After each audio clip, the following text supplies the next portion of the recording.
کو بلا بھی کہتے ہیں. پیار سے بولیے. میرے امام کے آنکھوں میں آنسو آ گئے. میرے امام نے عرض کیا بیٹا علی اکبر گھوڑے کی زین کھول دو. اے علی اکبر سامان سفر اتار لو. اے علی اکبر حسین اپنی منزل تک پہنچ گیا ہے اس لیے خیمہ لگاؤ خیمہ. عزیزان ملت اسلامیہ میرے امام کے آنکھیں برسنے لگتی ہے. شہزادے علی اکبر نے پوچھا بیٹا. شہزادے علی اکبر نے عرض کی ابا جان آپ اس قدر کیوں رو رہے ہیں؟ میرے امام فرماتے ہیں بیٹا علی اکبر گھوڑے کی زین کھول دو. حسین اپنی منزل تک پہنچ چکا ہے. یہی وہ میدان ہے جس میدان سے میرے ابو جان بابا علی گزرے تھے تو آپ کا گھوڑا رک گیا تھا. اور جب آپ کا گھوڑا رک گیا تھا تو آپ گھوڑے سے اتر کر اسی میدان میں 2 رکعت نماز نفل ادا کیے تھے. اور نماز نفل ادا کر کے بارگاہ خدا بندی میں عرض کیا تھا میرے پروردگار میرے حسین کے بازوؤں میں قوت عطا فرما. میرے حسین کے بازوؤں میں ہمت عطا فرما. میرے حسین کے بازوؤں میں طاقت عطا فرما. اس لیے علی اکبر حسین اپنی منزل تک آ گیا ہے. گھوڑے کی زین کھول دو. اے علی اکبر سامان سفر اتار لو. اے علی اکبر خیمہ لگاؤ.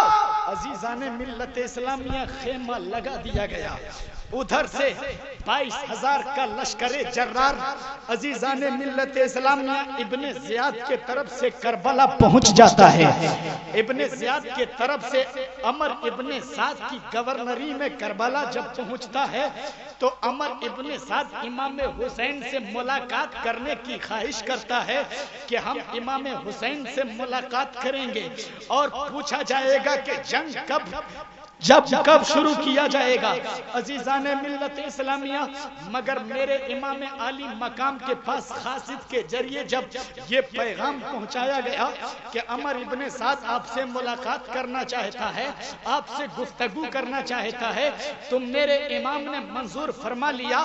اور پھر ایک بدبخت اور ایک نیک بخت کی ملاقات ہوئی. رات کے سناٹے میں گوشے تنہائی میں میرے امام اور عمر ابن سعد کے درمیان میں باتیں ہوئی.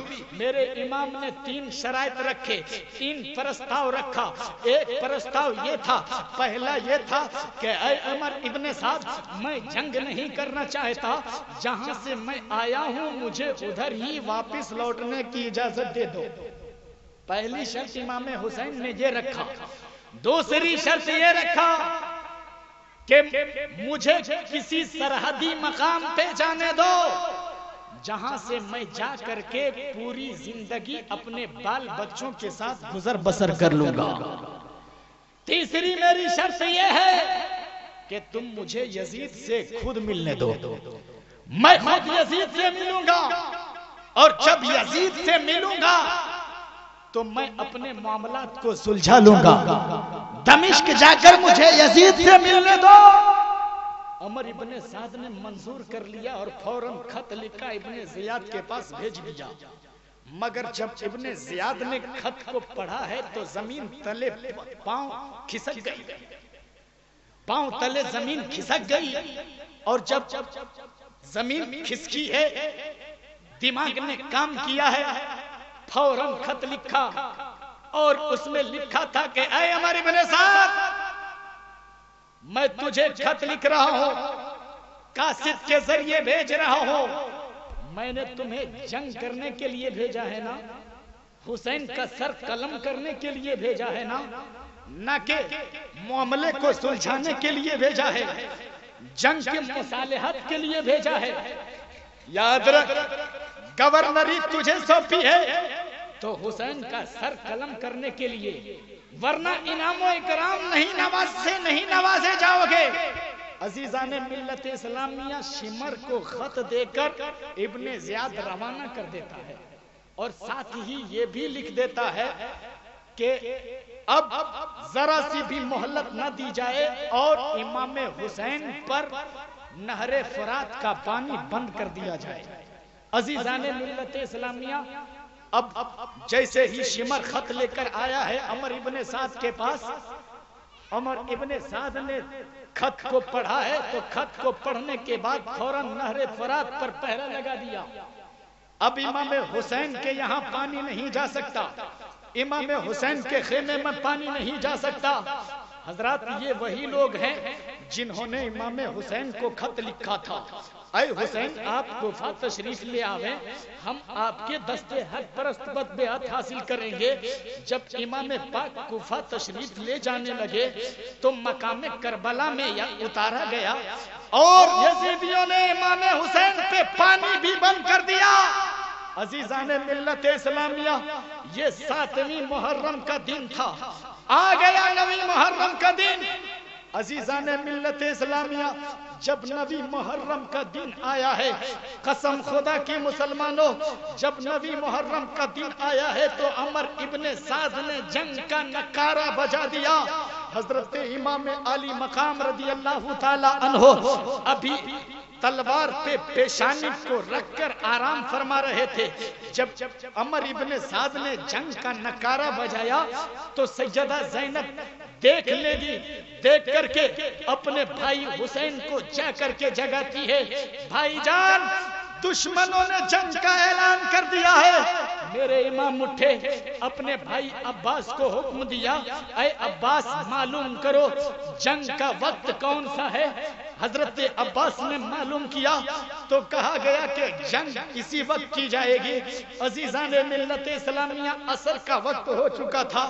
میرے امام نے فرمایا کہ ان لوگوں سے کہہ دو کہ 1 رات کی مہلت دے دی جائے۔ پیار سے بولیے، 1 رات کی مہلت دے دی جائے، اس لیے کہ وہ رات شب عاشورہ کی رات ہوگی، حسین کے زندگی کی آخری رات ہوگی، حسین کے بندگی کی آخری رات ہوگی، حسین کے عبادت کی آخری رات ہوگی۔ 1 رات کی مہلت دے دی جائے۔ جب پرستاؤ رکھا گیا کہ 1 رات کی مہلت دے دو، قسم خدا کی مسلمانوں، تو عمر ابن سعد نے یہ سوچ کر 1 رات کی مہلت دے دی، اس لیے مہلت دی کہ 2 دن سے بھوکا پیاسا ہے، 1 رات اور 1 دن اور گزارنے دو تو اور کمزور ہو جائے گا، پھر جنگ کیا جائے گا۔ عزیزان ملت اسلامیہ، دے دی 1 رات کی مہلت۔ اب سیدنا امام حسین ایک ایک کر کے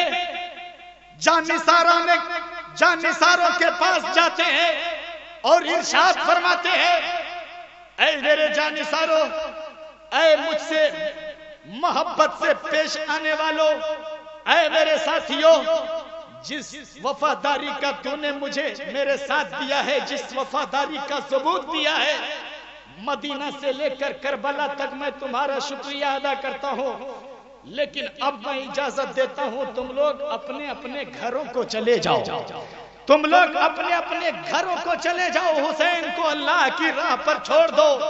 قسم خدا کی مسلمانوں، جس وقت امام حسین نے اپنے ساتھیوں سے کہا تھا تو آپ کے ساتھیوں نے عرض کیا تھا، میرے امام، ہم لوگ مریں گے تو آپ ہی کے ساتھ مریں گے اور جیئیں گے تو آپ ہی کے ساتھ۔ سبحان اللہ، سبحان اللہ۔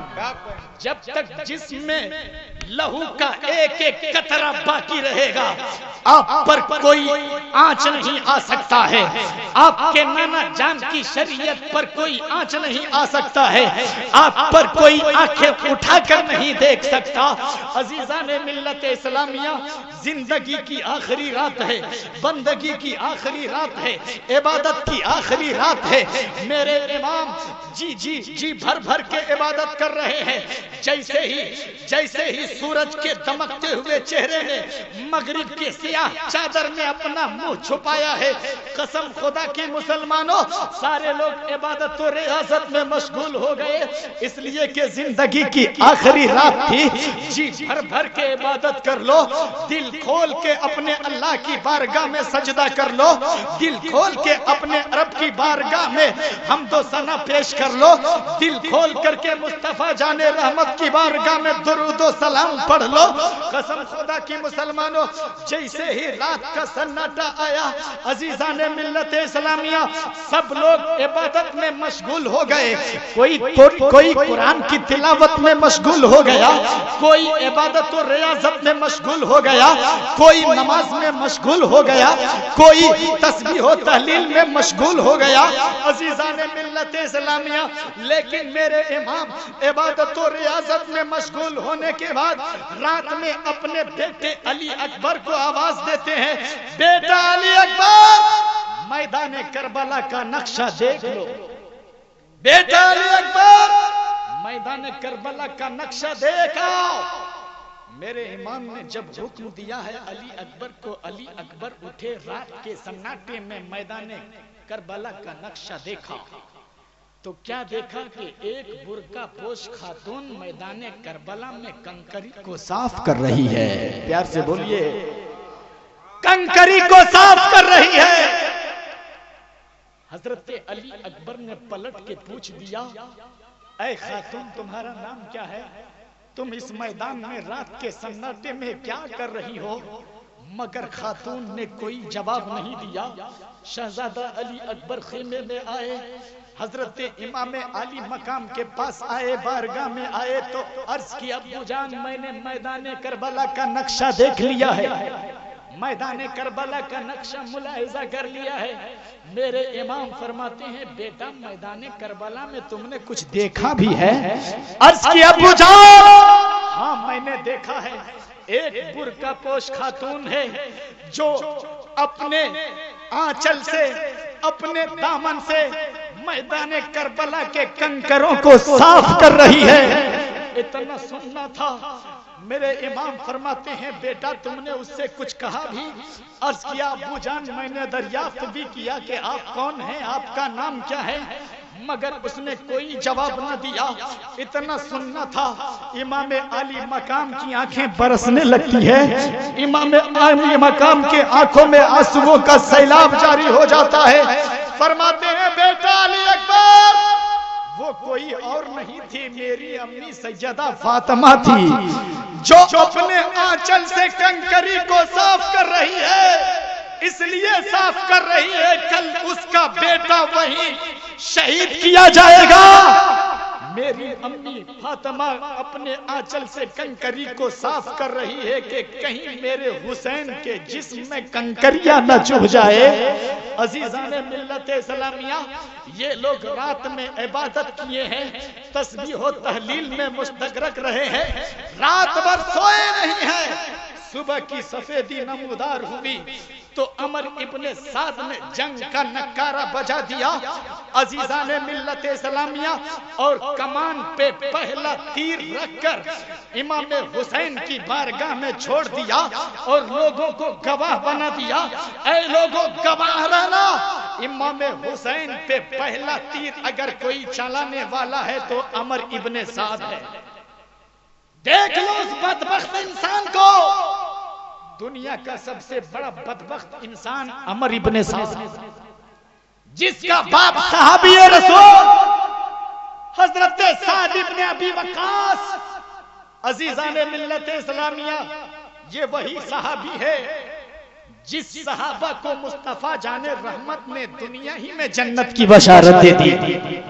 ایک جنتی باپ کا جہنمی بیٹا کربلا کی دھرتی پر امام حسین پہ پہلا تیر چلا کر کے بدبختی کے زمرے میں اپنا نام لکھا چکا ہے. میرے امام خیمے سے میدان میں تشریف لاتے ہیں، اور میدان میں تشریف لانے کے بعد تمام حجت کے لیے آپ ایک فصیح و بلیغ خطبہ ارشاد فرماتے ہیں. کیا ارشاد فرماتے ہیں کہ اے لوگو تم مجھے پہچانو، میرا حسب و نسب دیکھو، میرے موقف کی صداقت پر غور و خوض کرنے کی کوشش کرو. واللہ اس صفحہ ہستی پر میرے سوا نبی کا کوئی بیٹا موجود نہیں ہے. تم اسی نبی کا کلمہ پڑھنے والے ہو جو نبی میرے نانا جان ہے، اور حسین اسی نبی کا نواسا ہے. عزیزان ملت اسلامیہ، امام حسین نے پرستاؤ رکھ دیا، اتمام حجت کے لیے آپ نے تقریر کیا۔ عزیزان ملت اسلامیہ، اے لوگوں تم مجھے پہچانو، مجھے پہچان لو، میں نبی کا نواسا ہوں۔ امام حسین نے اتمام حجت کے لیے تقریر کیا تھا تاکہ اے یزیدیو کل قیامت کے دن یہ مت کہنا میرے پروردگار میں نے حسین کو پہچانا نہیں تھا، میں نے حسین کو جانا نہیں تھا، میں نے علی اکبر کو پہچانا نہیں تھا، میں نے علی اصغر کو پہچانا نہیں تھا، میں نے قاسم کو پہچانا نہیں تھا، میں نے اونو محمد کو پہچانا نہیں تھا، میں نے زینب کو پہچانا نہیں تھا، میں نے زین العابدین کو پہچانا نہیں تھا، میں نے عثمان ابن علی کو پہچانا نہیں تھا، میں نے عمر ابن علی کو پہچانا نہیں تھا، میں نے عبداللہ ابن علی کو پہچانا نہیں تھا، میں نے وہب بن عبداللہ قلبی کو پہچانا نہیں تھا۔ اتمام حجت کے لیے میرا امام تقریر کرتا ہے۔ عزیزان ملت اسلامیہ، اے لوگوں مجھ کو دیکھ لو، میں نبی کا نواسا ہوں، اس لیے مجھے پہچان لو۔ میرا حسین تقریر کرتا ہے تاکہ کل قیامت کے دن تم یہ بھی عذر نہ پیش کر سکو کہ میں نے حسین کو پہچانا نہیں تھا، میں نے حسین کو جانا نہیں تھا، میں نے حسین کے خاندان کو پہچانا نہیں تھا۔ اس لیے اے یزیدیو آج سے تیرا عذر بھی حسین ختم کرنے جا رہا ہے، تم مجھے پہچان لو۔ میرے امام حسین تمام حجت کے لیے تقریر کرتا ہے، مگر بدبخت عمر ابن سعد کہتا ہے حسین ہم آپ کو پہچانتے ہیں۔ مسئلہ یہاں بیعت کا ہے، مسئلہ یہاں بیعت کا ہے۔ عزیزان ملت اسلامیہ، اگر ایک ایک کر کے شہادت بیان کرنا شروع کر دوں تو راتیں کم پڑ سکتی ہے، مگر حسین کی باتیں کم پڑ نہیں سکتی، اس لیے رات ربر نہیں کہ اس کو کھینچ کے لمبا کیا جائے۔ لیکن آؤ آخری بات سن لو۔ عزیزان ملت اسلامیہ، سارے جانثار ایک ایک کر کے میدان کربلا میں شہید ہو چکے ہیں۔ میرے امام فرماتے ہیں یزیدیوں حسین کو پہچان لو، حسین کو جان لو، پھر کل قیامت کے دن پروردگار کی بارگاہ میں مت کہنا کہ میں نے حسین کو پہچانا نہیں تھا، میں نے حسین کو جانا نہیں تھا۔ عمر ابن سعد کہتا ہے حسین ہم آپ کو پہچانتے ہیں، مسئلہ یہاں بیعت کا ہے، اس لیے آپ یزید کی بیعت کر لیجئے، ابھی امان دے دیا جائے گا، مسرت و شادمانی کی محفل پھر سے آراستہ کر دی جائے گی، بس میں عیش و طرب منانے کا موقع دے دیا جائے گا، زندگی کی راحتوں سے مالا مال کر دیا جائے گا، ورنہ موت تمہارے سامنے ہے۔ میرے امام یہ جملے سن کر مچل جاتے ہیں اور ارشاد فرماتے ہیں نادان موت کی دھمکی دیتا ہے، کیا موت سے ڈر، موت کی سختی کیسی، میلی ہے یہ پوشاک بدل ڈالوں گا۔ فاطمہ کا لال غضبناک ہو گیا، چہرے پہ خون اتر آیا، آنکھوں میں قہر کے آثار پیدا ہو گئے۔ آپ نے فرمایا نہ ہنجار خاموش ہو جا، دشمن رسول خاموش ہو جا، اگر مجھے جان بچانی ہوتی تو مدینہ سے کربلا نہیں آتا، اگر مجھے جان بچانی ہوتی تو اونو محمد کو قربان نہ کرتا، اگر مجھے جان بچانی ہوتی تو 6 ماہ کے ننھا علی اصغر کا معصومیت قربان نہیں کرتا، اگر مجھے جان بچانی ہوتی تو علی اکبر کی جوانی نہیں لوٹاتا، اگر مجھے جان بچانی ہوتی تو اپنے بھتیجے قاسم کا گلا نہیں کٹواتا، اگر مجھے جان بچانی ہوتی تو اپنا بھائی عباس کا بازو بھی قلم نہیں کرواتا۔ عزیزان ملت اسلامیہ، آپ فرماتے ہیں یزیدیوں مصطفیٰ کا سارا باغ ویران کر لینے کے بعد بھی امام حسین سے یزید کی بیعت طلب کر رہا ہے۔ اے یزیدیوں سن لو، یزید کے ناپاک ہاتھ پہ حسین اپنا پاک ہاتھ نہیں دے گا۔ عمر ابن سعد نے کہا پھر جنگ کے لیے تیار ہو جاؤ۔ عزیزان ملت اسلامیہ، میرے امام فرماتے ہیں کہ سبوں کو ایک ایک کر کے تم نے شہید کر دیا ہے، اب میں خود نفس نفیس آؤں گا۔ پیار سے بولیے، مصطفیٰ کا نواسا ہے، علی کا لاڈلا ہے، فاطمہ بنت رسول کا چہیتا ہے، میدان کربلا میں گھوڑے کو ایڑ لگا کر پہنچ جاتا ہے. گھوڑے کو ایڑ لگا کر پہنچا. قسم خدا کی مسلمانوں آپ نے تلوار چلانا شروع کر دیا. تلواریں چل رہی ہے, نیزوں کی انیاں چل رہی ہے, دشمن کٹ کے جہنم میں جا رہے ہیں. حضرت امام حسین ذوالفقار حیدری کو اس طرح گھما رہا ہے جیسے سینکڑوں بجلیاں چمک جاتی ہو. آپ کی تلوار چلتی رہی, آپ کی تلوار چلتی رہی. امام حسین ایسی تلوار چلا رہے ہیں جیسے کہ سیادت نے پکڑ لیا ہو, عدالت نے جکڑ لیا ہو, صداقت نے اپنے جلوے دکھا دیے ہو. امام حسین کی تلوار چلتی رہی, امام حسین کی تلوار چلتی رہی. یزیدیوں کو کھیرے اور گاجر مولی کی طرح کاٹتے رہے. اگر میسرا کی طرف حملہ آور ہوتے تو دشمنوں کی صفیں الٹ دیتے. اگر میمنہ کی جانب قلب لشکر پر بجلی کی صورت میں چمکتے تو صفیں الٹ دیتے. کبھی قلب لشکر پر بجلی کی صورت میں چمکتے تو یزیدیوں کو خاکستر کرتے ہوئے آگے نکل جاتے. عزیزان ملت اسلامیہ, یزیدیت کو جہنم رسید کر رہا ہے حسین. امام حسین رضی اللہ تعالی عنہ اپنے تلوار کو چلا رہا ہے. دشمنوں میں بھگدڑ مچ گئی.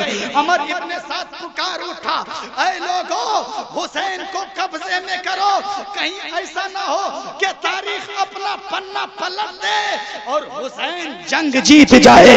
قسم خدا کی مسلمانوں, مگر میرا امام حسین تلوار چلا رہا ہے, تلوار چلا رہا ہے. جدھر بھی رخ کرتا ہے یزیدیوں کو خاکستر کر دیتا ہے, جدھر بھی رخ کرتا ہے یزیدیوں کو فنار کر دیتا ہے. اب تلوار چلتی رہی, اس تلوار کو کوئی روک نہیں سکتا, اس تلوار کو کوئی روک نہیں سکتا. امام حسین کی تلوار چل رہی ہے, ایسا لگتا تھا کہ آسمان کی ساری بجلیاں امام حسین کے تلواروں کے دھار میں سما گئی ہو. ایسا لگتا تھا کہ آسمان کے ستارے اپنی جگہ چھوڑ کر کے امام حسین کے تلوار میں اپنی جگہ بنا لیا ہو. امام حسین کی تلوار چل رہی ہے, تلوار چلتی رہی. آج اس تلوار کو کوئی روک نہیں سکتا. وہ تلوار جس کو بھوک نہ روک سکے, وہ تلوار جسے پیاس نہ روک سکی, وہ تلوار جسے زینب و کلثوم کے مورد خطر میں پڑ جانے کا خطرہ نہ روک سکا, وہ تلوار جسے علی اکبر کا لاشا نہ روک سکا, وہ تلوار جسے علی اکبر کی قربانی نہ روک سکی, وہ تلوار جسے زینب و کلثوم کے مورد خطر میں پڑ جانے کا خطرہ نہ روک سکا, وہ تلوار جسے عباس بھائی کا بازو قلم ہونا نہ روک سکا, وہ تلوار جسے عسکر کی معصومیت نہ روک سکی, وہ تلوار جسے اون و محمد کی روحیں نہ روک سکی, وہ تلوار جسے قاسم کی جوانی نہ روک سکی. وہ تلوار چل رہی ہے, چلتی رہی. امام حسین تلوار چلا رہے ہیں, مسلسل دشمنوں کو جہنم رسید کر رہے ہیں. قسم خدا کی مسلمانوں, تلوار چلتی رہی, دشمن جہنم میں جا رہے ہیں, شبیر آگے بڑھ رہے ہیں, شریر کٹ رہے ہیں, میدان ہل رہا ہے, آسمان آسمان کانپ رہا ہے, زمین ہل رہی ہے. علی کا شیر کبھی نعرہ تکبیر لگاتا ہے اور کبھی نعرہ حیدری پکارتا ہوا دشمنوں کی صفوں کو الٹ رہا ہے. قسم خدا کی مسلمانوں, اب اس تلوار کو کوئی روک نہیں سکتا, لیکن یزیدی نقطۂ نظر سے اس تلوار کو روکنا چاہیے تھا. عمر ابن سعد پکار کے کہہ رہا تھا, اے یزیدیوں, اگر اس تلوار کو نہیں روکو گے تو جان لو لڑائی کبھی ختم نہیں ہوگی اور تم مارے جاؤ گے. اس لیے ہر طرف سے تیروں کی برسات شروع کر دو. اس تلوار کو رکنا چاہیے تھا, امام عالی مقام کے تلوار کو رکنا چاہیے تھا, مگر وہ تلوار جسے بھوک نہ روک سکی, وہ تلوار جسے پیاس نہ روک سکی, وہ تلوار جسے علی اکبر کا لاشا نہ روک سکا, وہ تلوار چلتے چلتے اچانک رک جاتی ہے.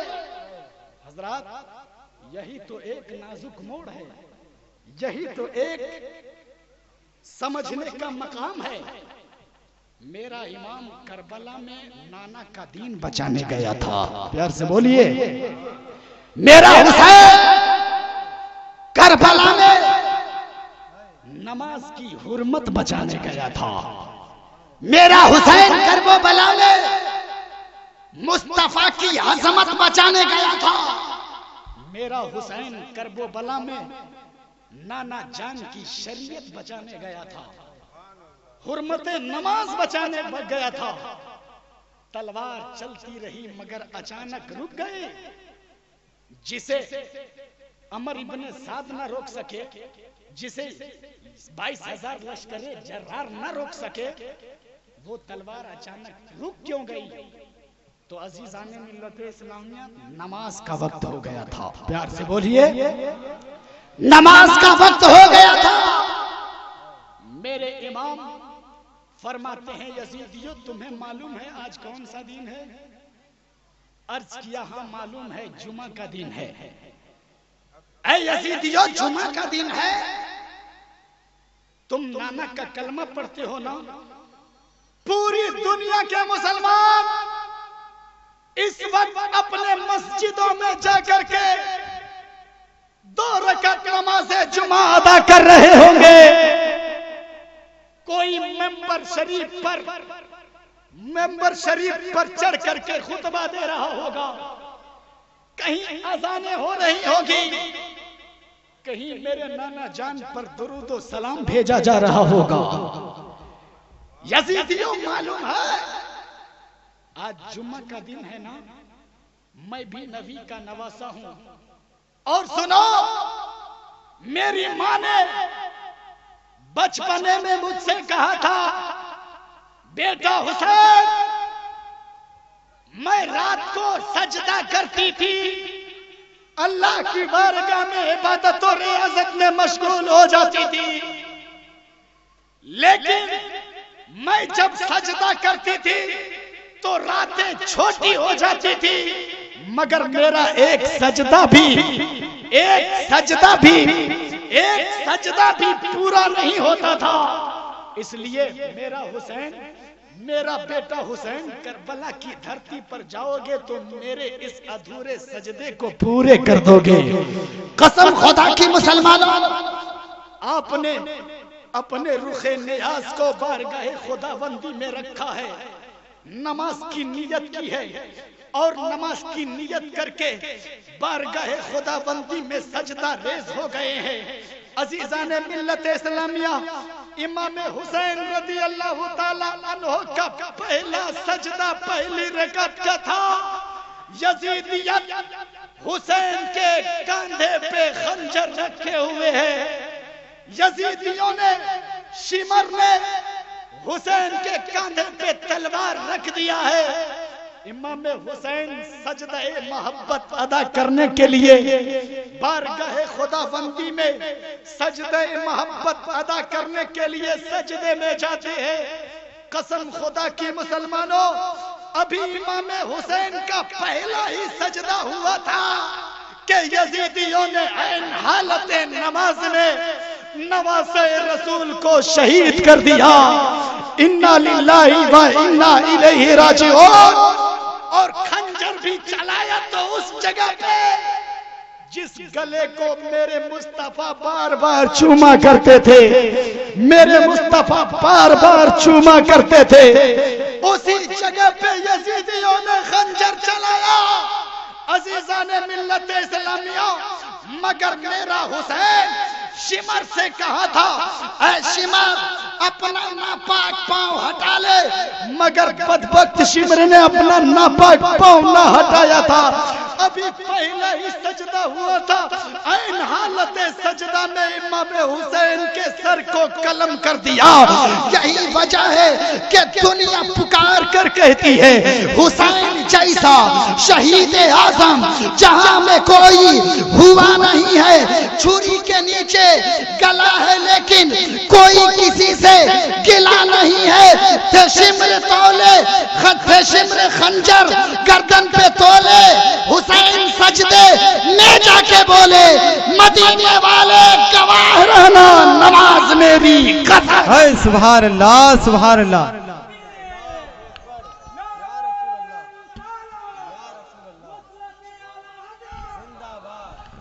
ارے نعرہ کا جواب بھی دیجئے کم سے کم محبت. ہائے سبحان اللہ, سبحان اللہ.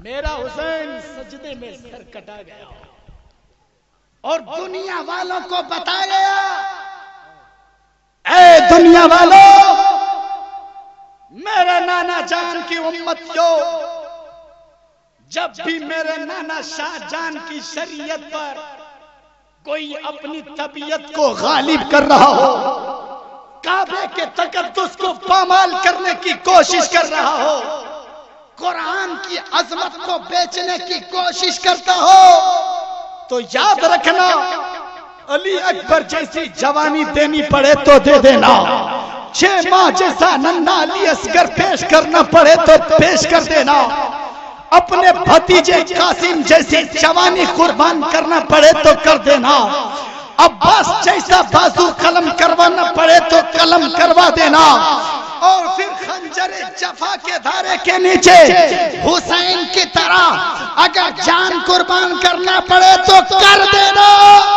مگر میرے نانا جان کا دیا ہوا ایمان مت دینا، اس لیے کہ جب تم اپنی گردان بارگاہ خدا بندی میں پیش کر دو گے، اپنی جوانی لٹا دو گے، تو کوئی تو کہے گا کہ مردہ پڑا ہے، کوئی تو کہے گا کہ لاشیں بکھری ہے، کوئی تو کہے گا کہ گردن جدا ہو گئی ہے، کوئی کہے گا کہ آنکھیں